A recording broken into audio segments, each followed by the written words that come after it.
the tinted glass policy until the main suit is determined.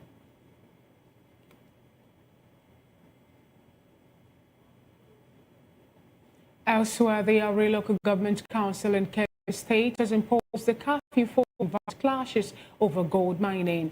The trouble began Tuesday night when security operatives intervened and stopped the lynching of a suspected accused of killing a gold miner. Angered by the intervention, miners went on a rampage, burning tires and blocking the highway. The council said the curfew from 9 p.m. to 6 a.m. aims to restore peace, protect lives and property, and allow security agencies to manage the situation. Recurring violence among gold miners has continued to disrupt life in Yauri. Meanwhile, Nigeria and the European Union have agreed to deepen defense cooperation to address the country's complex security challenges. The EU ambassador to Nigeria and ECOWAS, Gwentai Magnat, disclosed this during a courtesy visit to the Chief of Defense Staff, General Olufemi Oloyede, at the defense headquarters in Abuja. Magnat congratulated the CDS on his appointment and reaffirmed the EU's commitment to supporting Nigeria's security efforts, citing ongoing initiative in peace building, governance, and political stability. In response, General Oloyede welcomed the support, noting that the proposed engagement would expand beyond the current focus on the multinational joint task force.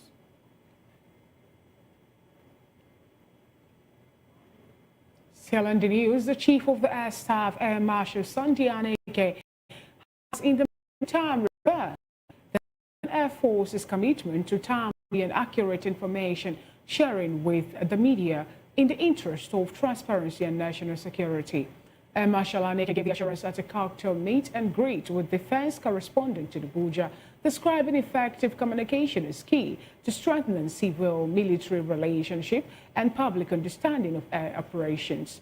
He said defense correspondents are strategic partners in Nigeria's security architecture, contributing to the non-kinetic dimension of the modern warfare. The Air Chief explained that the engagement was aimed at building trust, encouraging open dialogue, and strengthening collaboration beyond routine briefing.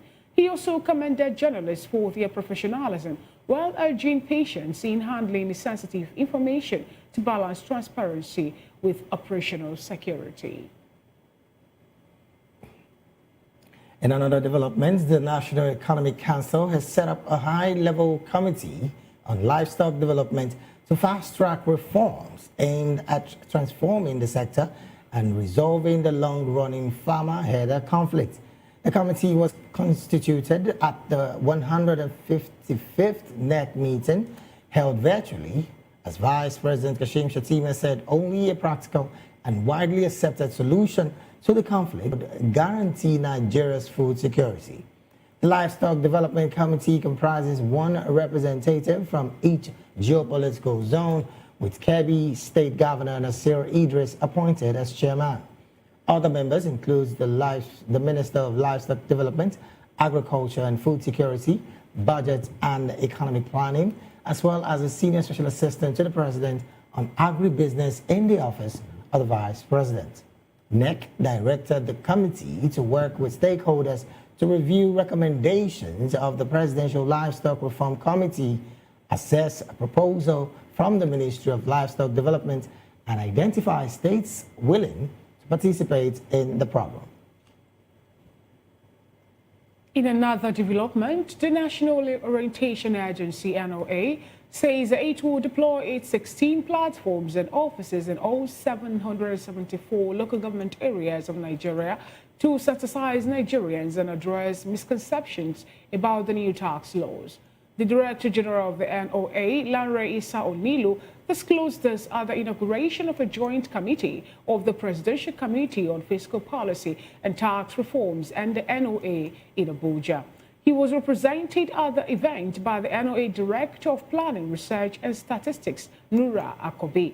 Issa Onilu said the committee would develop the implementation framework for the new tax regime and work closely with community groups, civil society, organizations, and the informal sector. Also speaking, the special advisor to the president on economic affairs, Tope Faswa, said the committee would help dispel misinformation and disinformation surrounding the new tax reforms. Meanwhile, Labour Party presidential candidate Peter Obi has called on the federal government to ensure full transparency in reforms of Nigeria's tax system following reports of a tax cooperation agreement with France. In a statement on X, Obi said such agreements covering tax administration, revenue system, and data management requires openness due to their direct impact on public trust. He expressed concerns that details of the deal, including its objectives and expected outcomes, have not been made public. Obi stressed that while international expertise is welcomed, Nigerians deserve to know why local capacity cannot address the gaps and what concrete benefits the country will gain. He argued that Nigeria has a strong pool of tax professionals and advisory firms, and prioritizing external partnership over local capacity could undermine sustainable institutional development.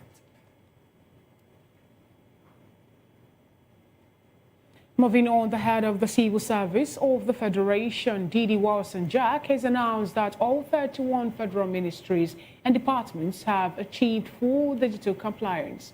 She made the announcement in Abuja during the Paperless Civil Service Gala and Awards Night. In her keynote, Wilson-Jack traced the evolution of the reform, emphasizing that going paperless empowers people to work faster, smarter, and more efficiently, not to replace them with machines. She also credited her predecessors, Wilfred Oyo-Ita and Folashade Yemi Eson, for laying the foundation through the Federal Civil Service Strategy and Implementation Plans. You're still watching the Midday News right here on Voice of the People Television. We'll go straight to the analysis segment of the news. And joining us now to make sense of these stories and more in the studio with us is Mr. Dele Fadimo. Mr. Fadimo is a seasoned reporter, a public and political affairs analyst and commentator. A very good afternoon to you, Mr. Fadimo. Good afternoon, Fina and David. Good to have you join today's Midday News. Thank My you. pleasure. Also joining us virtually is Mr. Sunday Oladapo. Mr. Sunday is the Lagos ADC leader. A very good afternoon to you, Mr. Sunday.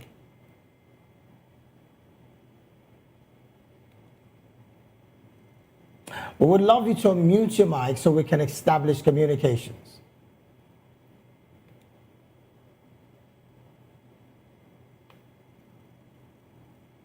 All right, then we're trying to also establish communication. But then again, let's start off with this particular conversation. Mr. Fadimo, interestingly, Nigeria is at 8, and Peter Obi clearly is voicing his displeasure about the fact that he's asking for transparency, particularly on the Nigeria-France tax deal.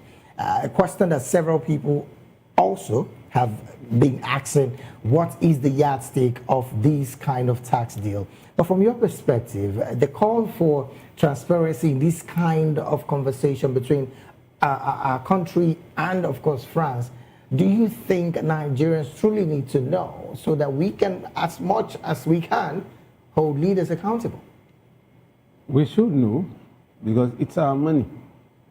We pay, the government administers.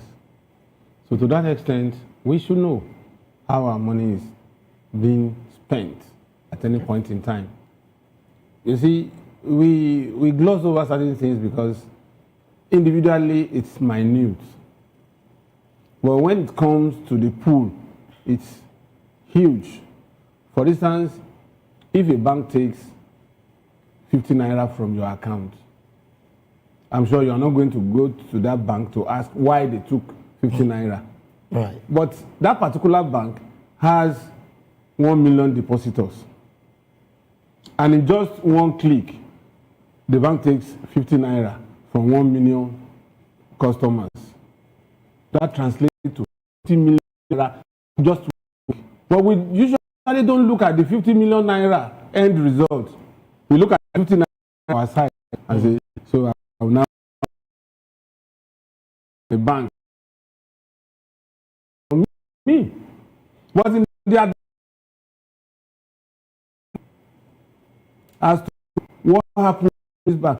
Do you know that some bank you just talk to one electronic fee, 1,000 naira. If 1 naira came from 1 million people, that's 1 billion in one day. That's why you have smiling and declaring huge, humongous profit, and the risk is close. The economy is okay. Declare huge amount because they take this money in bits, but when they put it together, it becomes huge. So every Nigerian, regardless of how much is taken from you, should ask questions. No, we should ask questions with this, well, I say collaboration. We have a tax cooperation agreement with France. What happened? Don't we have Nigerians or local, offices that can help us to man our tax collection and also remittance of it? Why should we move over to have such a corporate agreement with France? When the major thing we should be looking at is how to make sure that, Nigerians and people within the local capacity can handle this and also get the money and keep it within Nigeria. Why go to France? You see, I don't know. I've not seen the content of that agreement. But there are two things that makes me wonder why France should come into tax administration in Nigeria. One, France is not enjoying any smooth relationship, at all, with its colonial enclaves across West Africa, and by extension, Africa. To the extent that they are severing their umbilical cord from France, because during the policy of assimilation, they hoodwinked African countries they colonized into believing that we are one, even when you know that you are not one. Whereas that oneness was predicated on unbridled exploitation of resources in Africa. Today, African wealth is what is running France. That's why some of those youngsters in uniform decided enough is enough. We want our resources to remain in Nigeria, in Africa. And so, some of them felt those in government in their various countries were lackeys of the French, and decided to topple those so-called leaders who had been the French government, and now they have severed as of complicity or suspected complicity on the part of Anglo countries in West Africa, decided to pull out of ECOWAS, and now they have Sahel states. Yeah. Well, again, sorry. So maybe you should allow me to land on my thought. And in that, Nigeria shouldn't be seen to our France more than it visits Lagos. Our relationship with France, I cannot explain. Should have been to worry about. It's wrong. Because what you are trying to say is, don't care about your brother, neighbor, that an external person can come and assail your brother or your neighbor. It's none of your business. Now, another concern that a lot of quarters have raised in all of this conversation, in fact, let's put this out there. Peter Obi clearly is not even talking against the cooperation. He's just talking about the secrecy behind that tax contract that Nigeria entered with France. But the concerns are being raised about the fact that Nigeria have top tax professionals that can harmonize and modernize our tax laws clearly to the view of anybody who is a professional enough. Why do we have to go to France to have that kind of memorandum of understanding? And then why the secrecy in the entire process of which this conversation is coming up from? For me, this thing was touted to be a kind of cooperative agreement between, I think, China and Nigeria. When they started it, suddenly France emerged in the horizon. The question is, for us to have a better understanding of this tax deal, let's see the content of the deal and see how it benefits Nigeria. You think that and also will quell the worries of Nigeria? It should be. And let us know what France owes that other nations does not have. All right. That's one. Then coming back home, Remita had done a fantastic job in the last 15 years or so as a support backup for TSA. Now, I know that there are some other private Nigerian-owned tax administrators that are also existing along with Remita and other private sector driven tax administrator. Now, what is their plan in this regard? And perhaps, if let's just assume without conceding, if France owns the technology, I want to see in that memorandum of understanding that France would only do this job for 3 years, within which Nigerians that are qualified, that are trained under France will take over. Exactly. If it doesn't happen that way, then there must be something shady. Well, some would still fault this line of having to have a 3-year span. What happens if France should deploy their equipment, so to say? When you say they had the expertise, we're talking about digital platforms now. You see, they could deploy it into the country. Technology is worldwide. Yes. If you develop the technology today, some other countries are also developing. Some are also stealing your ideas. So it's not just going to be you alone having such technology. And the local content prescribe that. I'm not just saying it off the cuff. Right. The Local Content Act states that you can only employ when there are no skills in Nigeria. That's why you have expatriate quota. All right. Then, for every position you outsource out of Nigeria, you must place 3 Nigerians under that expatriate who will be trained in 3 years, and you have to exit back to your country and allow Nigerians to take up that responsibility. Interesting point to raise, Mr. Fanimo, because even when it gets also to France, found out that Nigerians are also working in some of these vital institutions and MDA is there.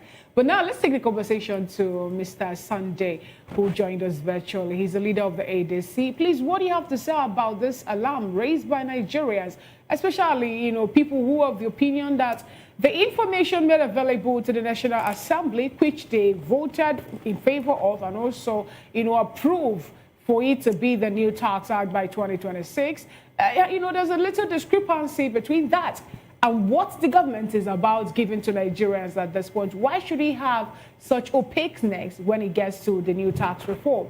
And also, can you help us tell us why Nigeria is now hobnobbing France? What do you think is the make of this newfound love? It's raising, Nigerians are talking about it, Nigerians are asking questions. Why is it that we're not using local persons or local professionals? Why is it that we're not going for advanced reform? Are we going to see another thing or more stories that play that? We call the Alpha Beta, a tax scheme before now in Lagos, and stories surrounding it prior to this time, please.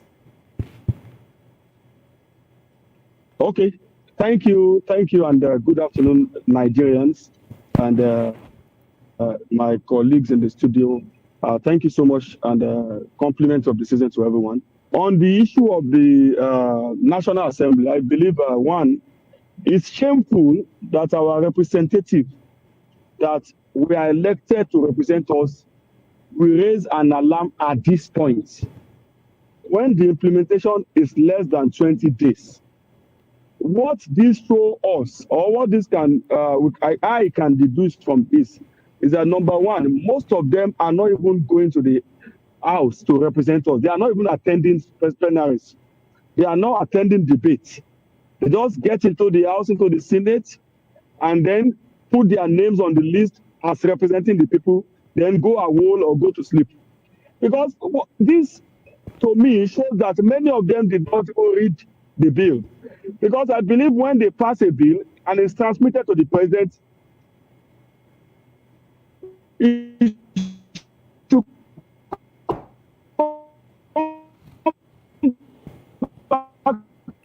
to them immediately. If it has been passed, was he sleeping before now? And our people need to understand something. We shouldn't hail such people as our hero. Because now, the man that raised that question, the honorable yesterday, is being seen as by many hero. Where was he since all these days? Was he sleeping? Then the truth of the matter is just, we don't know what to believe. We need to see that bill. Well, we need to see the again, sorry to butt in here, Mr. Sunday. Sorry to butt in here. But the fact that the senator, or the honorable as it were, clearly identified that this error was sin, isn't that something commendable on the part of the honorable? Whether or not the date is 21 days or even 24 hours. Why? My point is, why now? Why was it not 3 months ago? Why was it now when the debate was hot? Why is he reading? Why is it now that he's reading it? What this has portrayed is that it has portrayed our representatives as lazy people who only pass those bills and then try to read it after. Well, we believe that if you are representing the people, is it why now? Is it the question? Because what we got from him, so he said that the information brought before the National Assembly, the one or the information that they vetted, that they allow or they passed after the first, second reading, is not the same thing with what the government is making available now for it to be pushed for Nigerians to work with in 2026. So when you're asking why now, is it why now that he could be able to, identify the loopholes, or rather the issues with the tax, the reform, or the paper, or the words make available to them? Or is it why now that some people go on to say they want to, we have some alterations and some cancellation and some bringing in of new clauses and every other thing that he raised as a concern during the plenary? It's a two-way thing. I would say my question on why now stands. Yeah, my question, my position why now stands. Then the other position is that who now altered the bill. So I think we need to holistically know who did that. If it is the executive, then it calls to question why many Nigerians are having a doubt to trust them at this time. Because the doubt is getting wide, the gap of trust is getting wider by the day, every day. Because if then also, like I said earlier, we need to see both bills, because the little one that I have seen or that I've heard about the alteration, to me, in the speaking for the masses, is a plus for the masses. But we need to know why such alteration should be, because that means there's a gap between the legislative arm and the executive arm, and they can't trust each other anymore. Because if the legislative has passed 50 million naira as a threshold for a small medium business, and the executive have make it 100 million naira in what is being circulated allegedly, then that is a win for the masses. Because what it means is that if you have a business of 50 M threshold, you are not even qualified for the tax. That means you are a smaller business. Then when you get to 100 million threshold, then you understand what I'm saying. So, but if that is going to be altered, we need to understand who altered it and why is it altered. Then should it stand, then it has to be with the law enforcement, with the legal department, and the executive. But truly, there should be a real scrutiny of how and why this should happen in a democracy. All right. Then. Well, sorry. Let's hear. Let's also get your view on the statement made by Peter Obi, particularly on the memorandum of understanding signed between Nigeria and France. Well, that MOU reportedly covers tax administration, revenue systems, and data management. As it stands, the person of Peter Obi did say he did not have a problem with the MOU, but he had a problem with the secrecy behind the government making public the document of this MOU. What's the position with that statement? Plus, yes, the fact that as a Nigerian, I have a problem with the MOU. I have many problems with the secrecy. I have problem with everything, because you cannot tell us that we don't have competent hand in Nigeria to undo that. Then I don't know when we are going to stop this colonialism of our mentalness, because we cannot keep going to the white. Because to me, what I believe that if our government believe that anything to be done is to be done by the Oyibos, then can we just outsource the presidency itself to them? Can we outsource all our governorship seats to them? So that let us know that they should take it. Why is it the common man's job?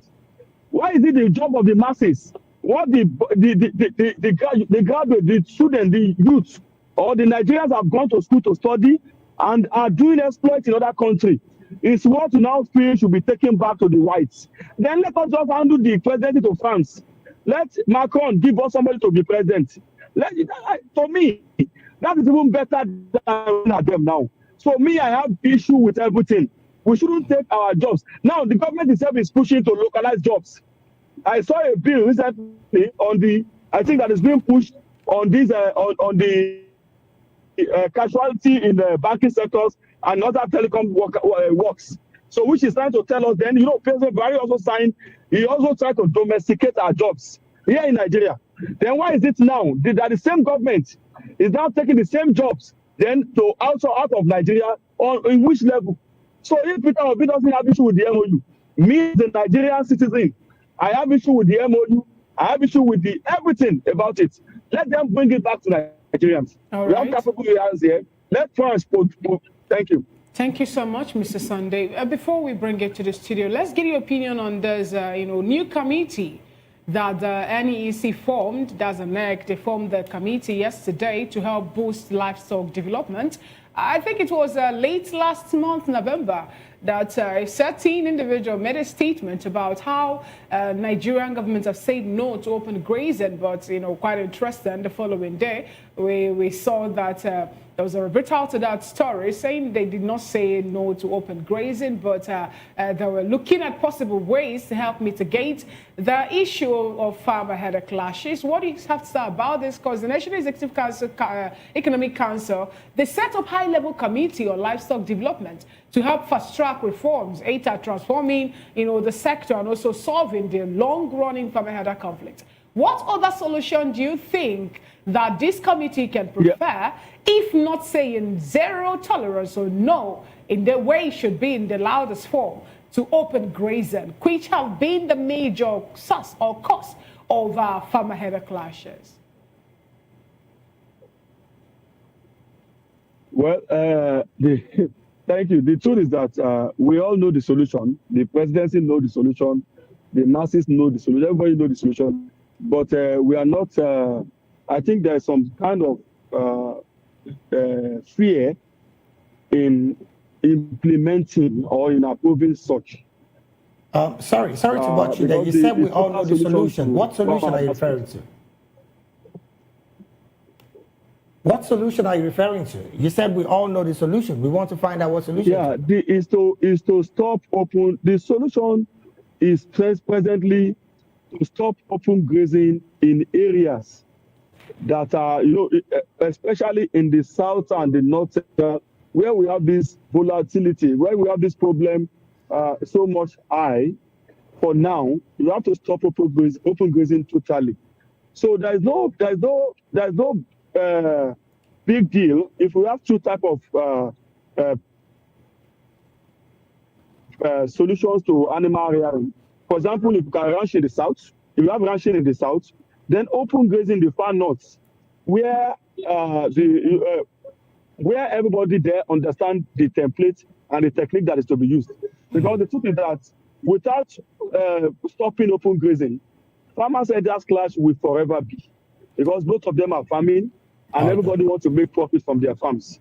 Thank you. All right, then let's bring this conversation to the studio. Mr. Fanimo, interestingly, the one that comes to mind when we saw this news about the committee being set up by the vice president is the fact that there is the Ministry of Livestock, and then the vice president is constituting another committee to do what exactly? This exactly is the questions Nigerians are asking. When a ministry is there, they should have their modus operandi of operations and how to get to the root of whatever they need to get into. Why form a fresh committee within a ministry again?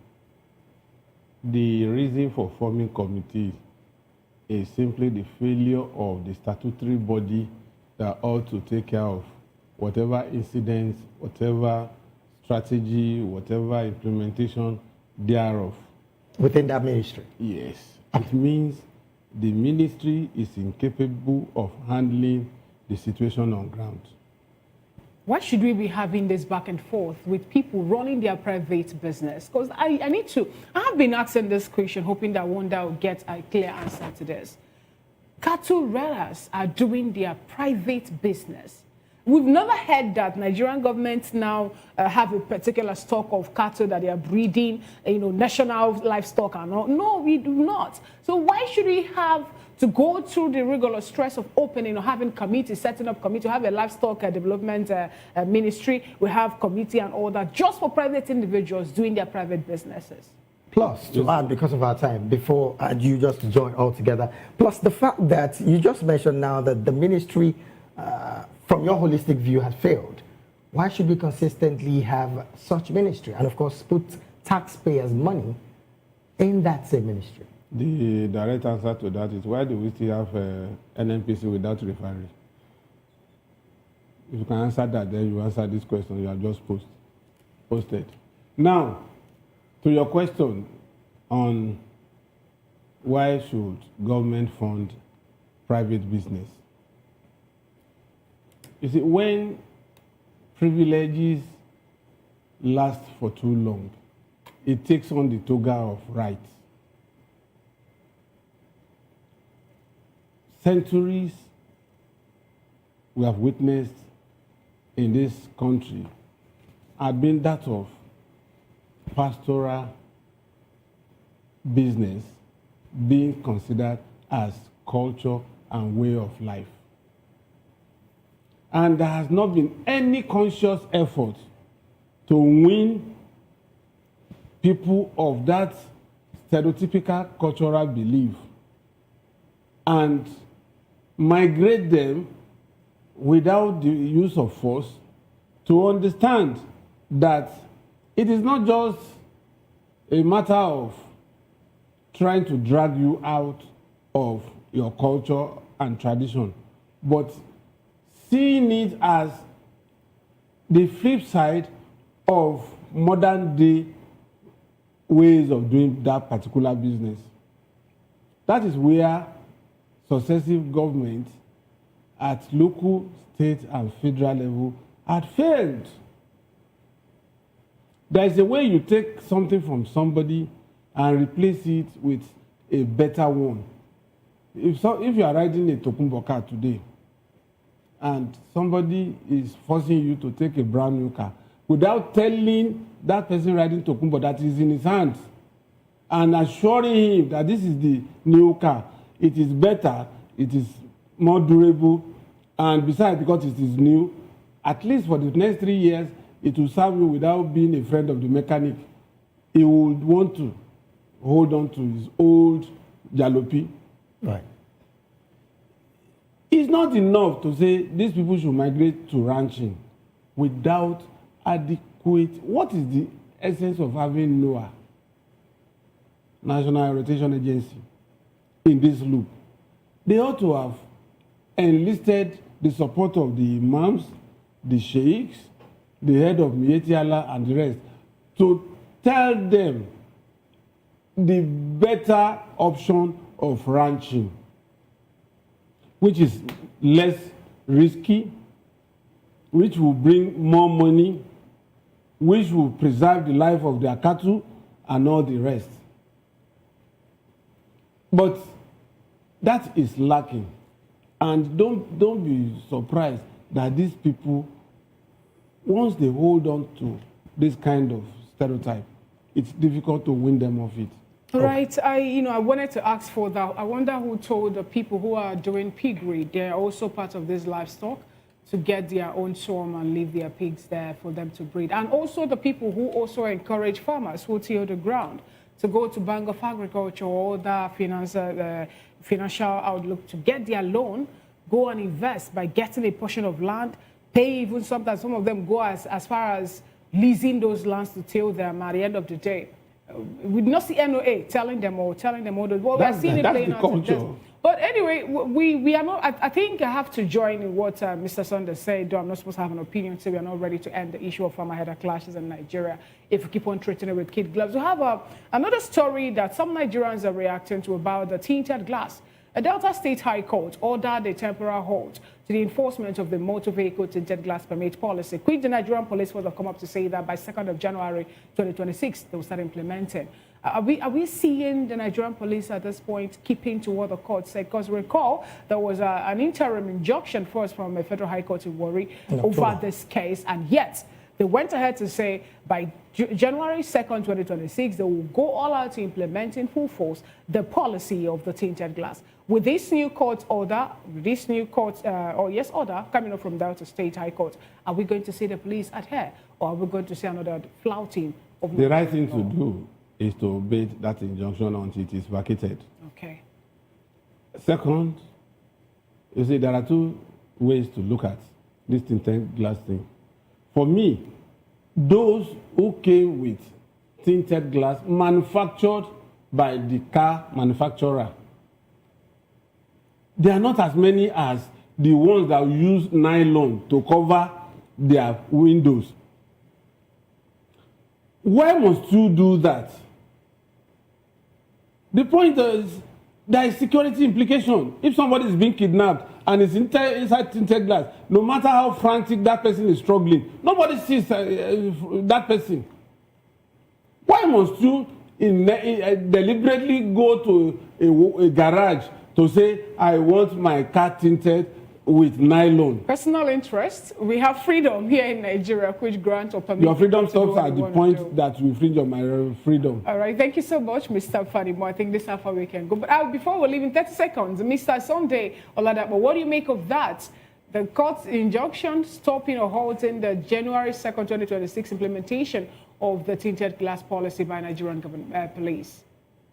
The tinted permit is a caricature of a thing, because the truth of the matter is that if police really need to do it for security reasons, then why not ensure that every tinted car is rigorously searched when you meet them, or when you have a police checkpoint and you have a tint, roll down your glass, then search it. But you will look at, if you want to look at the true picture of things, that police want to turn it to a fundraising cafe. They want to use it to raise money that is not necessary. Then because they are telling us to take a permit, and you now want to make it even annual permit. Why? Are you telling me that the car they tint last year is going to change value or change tint next year? So to me, the whole thing is just a way of the Nigerian police telling us that they want to be a business venture and make money for its people. So to me, it should be stopped. The old order whereby you do a permit once and final for all should succeed. And anybody that doesn't have a permit, or even if you have a permit, should be thoroughly searched at every checkpoint. Interesting. Thank you. Thank you so much, Mr. Sunday Oladapo, for your submission. Thank you also, Mr. Thank you so much. Thank you. Reporter, for being part of today's Midday News. I sincerely appreciate your presence during the news. We'll go on a quick break and when we come back, the rest of the Midday News continues. Do watch us, stay with us.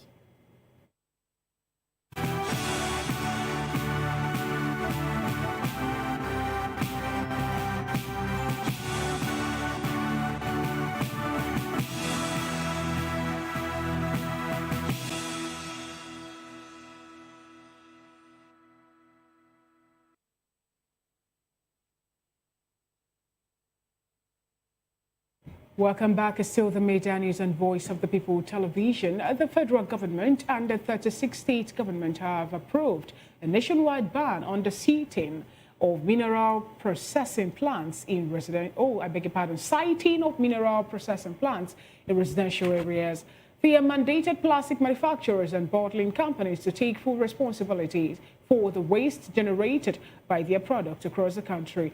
The resolutions are contained in the communique issued at the end of the 18th National Council on Environment meeting held in Katsina State. The meeting presided over by the Minister of Environment, Balarabe Abbas Lawal, focused on tackling climate change, biodiversity loss, and pollution for sustainable development. In another development, an angry mob in Dansadao Town, Maru local government area of Zamfara State, reportedly attacked state lawmaker Kabiru Mikailu over alleged neglect of his constituents. The incident occurred when Mikailu, who represents Maru South, accompanied Governor Dauda Lawal to a visit to the community. Residents accuse him of failing to engage with the area, attend major events, or support families affected by repeated bandit attacks. Security operatives intervene to restore calm and prevent further escalation. This report says that the Edo State chapter of the Nigerian Labour Congress did not take part in the nationwide protest called to highlight insecurity and socio-economic challenges across Nigeria, citing concerns over public safety during the festive period. Voice of the People Television's correspondent in Edo State, Rhoda Johnny, has more in this report. Had called for a nationwide protest to draw attention to growing insecurity and other social-economic challenges across the country. However, the Edo State chapter of the Congress did not participate, citing security and public safety concerns. Explaining the decision, the Edo State chairman of the Nigerian Labour Congress said, while organized labor has a responsibility to hold government accountable, particularly on insecurity issues, the state chapter carefully assessed the situation before opting out. According to the chairman, the festive period brings increased movement of people, and protests at such a time could be hijacked by hoodlums. Edo is a gateway state where you pass to get to the east, to the south, to the north, and we are aware of how Edo issues are always like when it comes to protest issues. NSAS is one, and Babangida must go. If you check the aftermath effect in this protests, you know that whenever a thing like this is coming in Edo, we must attack it with a lot of wisdom. That's why we, the Congress of Nigerian Labour Congress Edo, have agreed that yes, the idea is welcome to put government on check on insecurity issues. But the problem now is that we must look at how we help the Edo persons, because it is festive period. A lot of Edo persons have gone to shop their shops for the seasons, and we will not want a situation where woodlongs will hijack the protest from us and take over and start breaking people's shop. The state chapter therefore decided against participating in order to maintain public safety and peace. In Benin, Rhoda Johnny, VOP TV News.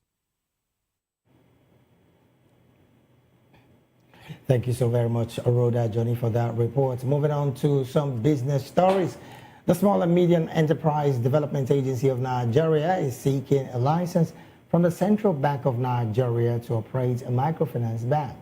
The agency explained that this would enable the agency to directly disburse and monitor funds for small businesses and attract more international development finance. SMERDAN Director General Charles Odi disclosed this at a news conference in Abuja, where he unveiled the agency's 5-point agenda for 2026. The agency focused on business formalization, policy reforms, financing, capacity building, and infrastructure. Odi said the initiative would significantly expand Nigeria's MSME base as the government intensifies efforts to bring informal businesses into the formal economy. Still in the business, the Nigeria Civil Aviation Authority has approved scheduled flight operations at Samuel Ladoke Akintola Airport in Ibadan. The approval follows efforts by the Oyo State government to upgrade the airport to international standards, including runway expansion, improved airfield lighting, and 500,000-liter fuel storage facility and a new protocol lounge. The special advisor to the governor on media, Suleiman Olarewaju, said the approval is contained in a letter from the NCAA addressed to the managing director of the Federal Airport Authority of Nigeria. And from that business story, we move straight to talking sports. The Super Eagles will depart Cairo for Fez, Morocco today, ahead of the 2025 African Cup of Nations. Coach Eric Sekuchel's side opened camp in Cairo on Sunday, with all 28 players now in camp following Victor Osimhen's arrival on Wednesday night. Nigeria will face Tanzania's Tafai Stars in their opening match next Tuesday before taking on Tunisia on December the 27th and Uganda on December the 30th. Still in sports, FIFA has confirmed that total prize money for the 2026 World Cup will be $727 million. The 48 participating nations will share $655 million, while the champions will receive a record $50 million. The runner-ups will earn $33 million, while the third and fourth place teams will get $29 million and $27 million respectively. Teams finishing 5th to 8th will receive $19 million each. Last 16 exits earn $15 million, and group stage eliminations get $9 million. Additionally, every qualified team will be reimbursed $1.5 million to cover preparation costs. And to wrap up the midday news, we go straight talking entertainment. Afrobeat star Davido has tipped Asake, Rema, and Omale as the next generation of top artists, following him, Wizkid, and Burna Boy, the genre's current big three. He made this prediction during a recent podcast interview where he also revealed that his dream collaborations are with global stars like Rihanna and Kehlani. And that is it on the Media News and Voice of the People Television. Do well to subscribe to our YouTube channel. On YouTube, we are at Voice of the People Television, and across all the social media platforms, we are at VOP TV Live. Up next on the schedule of Voice of the People Television is a Spotlight Show with Precious Agomanu. I am Fina Chukwu. And I am David Edwin. Good afternoon.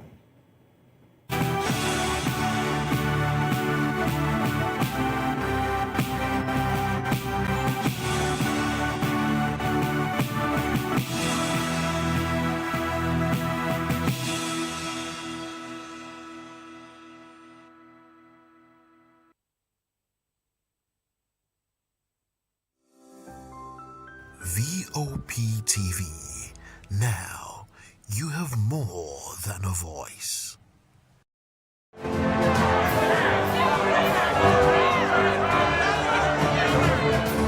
Do you want your voice to be heard? Do you know that you matter in the scheme of things?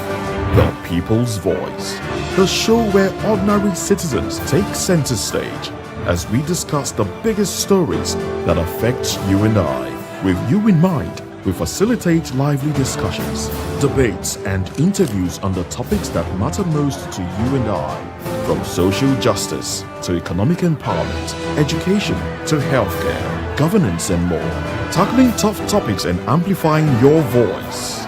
Join the conversation and make your voice count. The People's Voice. Make your voice count. 2564 is coming up on Burning 9, right? The 2564 Atlantic Tower. What happens in the hush behind hangar doors? Who signs the papers that gamble with lives? Which truths were grounded before they even ever had wings? If you've ever buckled a seatbelt at 30,000 feet, if you've ever stared out of that tiny window and wondered who's really in control of the skies, it isn't just flight, it's power, it's politics, it's pressure sealed in steel. We're peeling back the clouds from runway risks to sky-high secrets. We're diving deep where most dare not to look. Aviation Scope, every Sunday at 7 p.m. only on Voice of the People TV. We don't just report, we reveal. We don't just ask, we uncover. Because when it comes to the skies, ignorance is turbulence. Aviation Scope, the sky isn't the limit, it's just the beginning. Welcome to the Locker Room, the home of football talk that matters. I am Jerry Ampelon. Join us every weekday, Monday to Friday at 5 p.m. Nigerian time, as we share the hot takes and hot debates in the exciting world of football. And joining me are the usual suspects, Ikechukwu and Mayowa, as we break down all the hot takes and everything that's happening in the football. Don't just watch football, live it with us. Catch us on the Locker Room and Voice of the People television at 5 p.m. Nigerian time. And like I always say, if not 20 minutes off, please sport. In a world where truth is the ultimate power and opinions scream the loudest, it's time to wade through the noise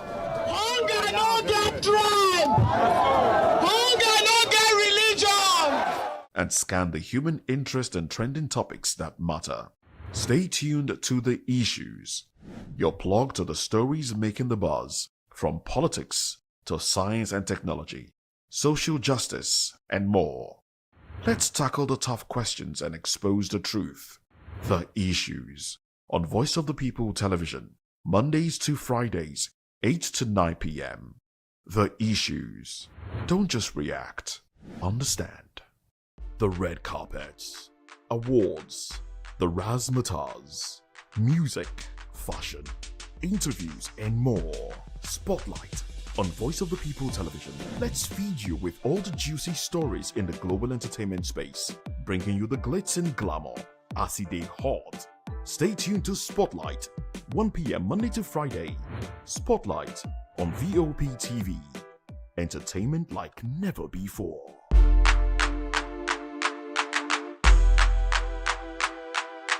Behind every broken desk lies a broken promise. Education shapes the nations. But who is asking the right questions? Introducing Edu Dialogue, the show that goes beyond the surface, exposes the cracks, the corruption, and the silence in Nigeria's education system. Edu Dialogue, Saturdays, 3 p.m., only on VOP TV. We break the biggest stories. From missing funds to policy failures, we ask the tough questions and demand real answers. Edu Dialogue, this Saturday, 3 p.m. on Voice of the People television. We encourage you to click on the like button and subscribe to our YouTube channel. We are Voice of the People TV. Also follow us on all our social media platforms. We are at VOP TV Live. Visit our website www.vop.ng for fresh and trending news. Also watch us live on SLTV channel 264. VOP TV, Voice of the People television. This is African News on Voice of the People television, where we don't just bring you the news, we bring you Africa's heartbeats, the policies that shapes our world, and the economy that determines our future. African News on Voice of the People television. Stay with us.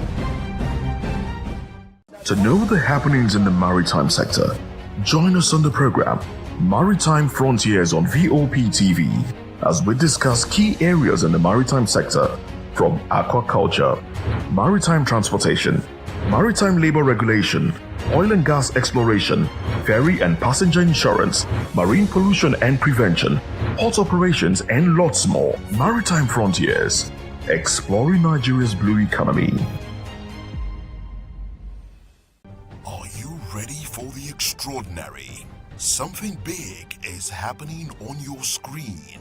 Introducing VOP TV, now streaming on SLTV channel 264. From breaking news to captivating conversations, news analysis, giving you all sides to the story. We bring in-depth discussions on the issues that matter, from politics to sports, entertainment, and lifestyle. VOP TV on SLTV channel 264. Join us as we redefine what television means to you.